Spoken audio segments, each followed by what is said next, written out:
जाता जाता ध्यान दे. कसं तो मोबाईल संग घेऊन एखादी 50-100 रुपयाची बॅटरी आणतात बाजारातले मोठे येतात मग काय.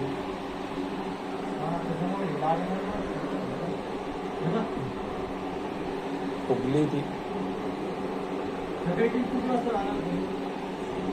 8 वाजता. आगल्या 9ला वापस यायचा हो म्हणजे बहीण काही हा माल भेटावा रे बायानं लवकर नाही आलं तर मग नाही होत.